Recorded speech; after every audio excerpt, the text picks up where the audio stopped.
Bonsoir, mesdames et messieurs. François Olivier pour les Musts à Montréal, en direct du tapis rouge du premier gala de la disque 2016, le gala qui récompense le meilleur dans l'industrie du disque et de la musique au Québec. Ce soir, les Musts sont ici pour rencontrer vos chanteurs et vos chanteuses préférées et ensuite rencontrer tous les gagnants de la soirée dans la salle de presse. On regarde les meilleurs moments ici même sur les Musts à Montréal.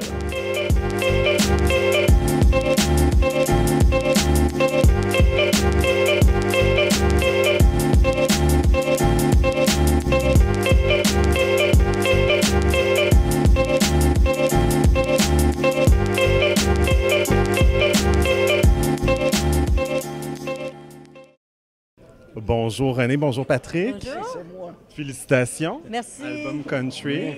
Merci beaucoup. Ça fait un petit bout de temps que vous êtes dans le milieu, on va se le dire. Comment vous réagissez avec la critique? Est-ce qu'en vieillissant, on apaise un peu plus la critique ou ça vient quand même nous toucher? Moi, là, en ce qui me concerne, moi, la critique la pire et la plus dévastatrice, c'est ma propre critique envers moi-même. Ouais.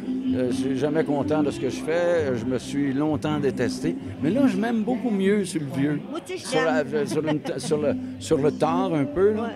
Mais je m'assume beaucoup plus, puis je me trouve pas pire finalement. Les critiques positives, autant que les négatives, je pense qu'il faut avoir un certain recul. Ça fait toujours du bien de recevoir des beaux commentaires et ça fait toujours mal d'en recevoir des mauvais. Fait que je pense que l'important, c'est de savoir doser puis de se laisser atteindre, mais pas tant. En même temps, ça nous permet d'avancer. Tu sais, quand tu as des moins bonnes critiques, ben, je pense que c'est un défi de plus pour continuer et aller de l'avant. You know, si quelqu'un me donne une critique éduquée, ouais. Je suis toujours contente de l'entendre parce que je veux apprendre et aussi, si c'est un compliment, je veux. Mais souvent, les critiques négatives, ils sont nuls. Mon dernier CD, toutes les tunes sonnent pareil, blablabla. C'est like, je pense que toi, là, tu aimes pas le jazz, par une chanteuse. Oui.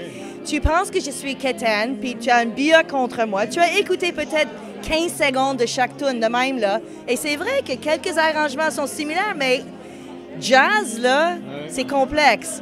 Je les accepte. Tu sais, j'ai été quand même chanceux parce que, en général, c'est assez positif. Les points négatifs que j'ai déjà vus sont quand même légitimes. Tu sais, les gens qui critiquent connaissent la musique en général, donc je prends ça avec un grain de sel. Puis j'ai jamais eu de critique dévastatrice. Je sais pas comment je prendrais ça si j'en avais une. Peut-être que je serais comme... J'essaierais de réécouter mon album différemment dans l'œil de quelqu'un qui aime pas ça. T'sais. Je m'en crisse. Oui. La bonne, j'apprends. La mauvaise, je ris. Est-ce que ça me fait rire? Ah ouais, mais c'est tout le temps des critiques vraiment comme poche. Moi, pendant que je joue, genre, mes accords sont loin sur le manche, fait que quand je vais vers le haut du manche, ça squish. Mais moi, il y a ça sur mon album. Puis il y a quelqu'un dans les commentaires qui est comme « Ouais, mais c'est pas beau. » Puis ça me fait rire.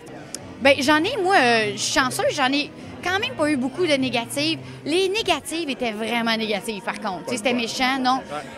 C'est fou parce que tout le monde me dit « Lis pas ça », mais c'est dur. Quand tu lis 3 mots méchants, tu continues à le lire. Hein?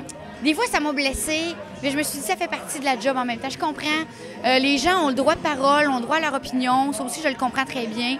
Fait que, tu sais, ça, j'ai quand même du respect pour le fait qu'on laisse justement le droit de parole à tous. Mais c'est vrai que des fois, c'est difficile. Il y a beaucoup d'artistes qui disent, pendant que je crée, j'essaie de pas trop écouter pour pas me laisser influencer. Moi, c'est l'inverse. J'essaie vraiment d'écouter des artistes qui me poussent à me dépasser. Tu sais, quand j'écoute l'album de Kendrick Lamar, le dernier, je l'écoute, je suis comme, man, j'aimerais tellement ça un jour arriver au 10e de son talent, tu sais. Je te donne l'argent pour financer ton album. Avec tous tes collaborateurs que tu veux, il y a une seule contrainte. Tu fais le contraire de ce que tu fais comme style musical. Quel style musical tu ferais? Hey boy! Moi, je suis une fan de rap. J'écoutais du rap français quand j'étais très jeune. J'aime les textes. C'est drôle que tu dises ça parce que pour l'approche pour le prochain album, c'est sûr que je vais inclure des approches de la musique classique. C'est-à-dire que moi, j'aime beaucoup les gros strings, les orchestres symphoniques, les brasses. L'opposé de ce que je fais, je pense que techno-industriel allemand, tu sais. Je ferais un album de la compagnie créole avec la compagnie créole, j'imagine. Secrètement, c'est quelque chose que j'aimerais. Fait que faire du rap. Ouais, j'aime vraiment ça. Ouais, un jour. Bien, peut-être que je me lancerais dans du R&B. J'adore le soul, tout ça. J'aimerais ça expérimenter ça. Je te laisse le mot de la fin pour le gala de la 10 de dimanche. Oui, bien, c'est évidemment d'écouter le gala qui est ici Radio-Canada Télé, dimanche soir, animé par Louis-José Hood, qui parle beaucoup trop comme moi, surtout quand il dit « Bonsoir! » Voilà. On surveille ça sur les ondes d'ici Radio-Canada Télé dimanche soir. Et on va avoir aussi des Facebook Live durant toute la soirée sur le tapis rouge et en salle de presse. Donc, on surveille ça sur les Musts à Montréal.